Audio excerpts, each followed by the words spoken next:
মুসলিম জাতির পিতাকে? ইব্রাহিম আলাইহিস সালাম। মাশাল্লাহ, তিনি পেরে গেল। এই নেন, পেয়ে গেলেন আরো 200 টাকা। বাংলাদেশের জাতীয় ফলের নাম কি বলেন তো? আনারস। আনারস। আপনি বলেন তো? আনারস। আপনি কি ওনার কাছ থেকে শুনে শুনে বললেন নাকি? না ভাই। আপনার প্রশ্নের উত্তর হয়নি।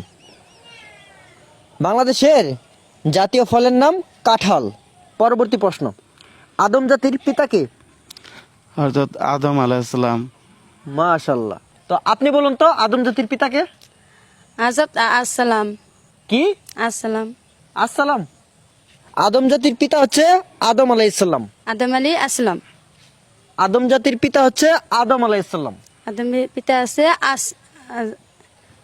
আদম আলাইহিসসালাম। আদম আসসালাম। আপনি আপনার স্বামীর কাছ থেকে শিখে নেবেন, কেমন? আচ্ছা। এই নেন, আপনি পেয়ে গেলেন আরো 200 টাকা। এই নেন। বাংলাদেশের জাতীয় পশুর নাম কি? গরু। জি? গরু। গরু। বাংলাদেশের জাতীয় পশুর নাম কি? গরু। গরু। সামনে তো কোরবানির ঈদ, হ্যাঁ ভাই, কুরবানি গরু। এই কারণে বাংলাদেশের জাতীয় পশুর নাম গরু। হ্যাঁ ভাই। প্রিয় দর্শক, তারা এগুলো কি বলে? বাংলাদেশের জাতীয় পশুর নাম নাকি গরু। বাংলাদেশের জাতীয় পশুর নাম হচ্ছে রয়্যাল বেঙ্গল টাইগার, বুঝছেন? জি। বাংলাদেশের জাতীয় ফুলের নাম কি? মধুফুল। কি ফুল?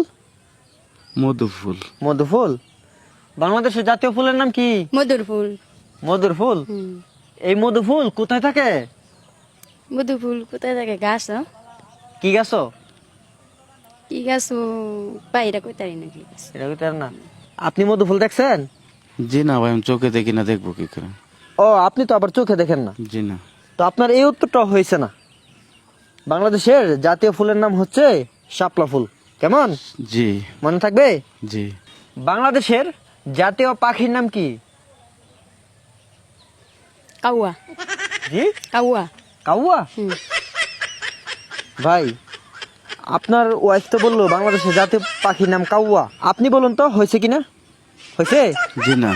তাহলে দোয়ল। দোয়ল। জি।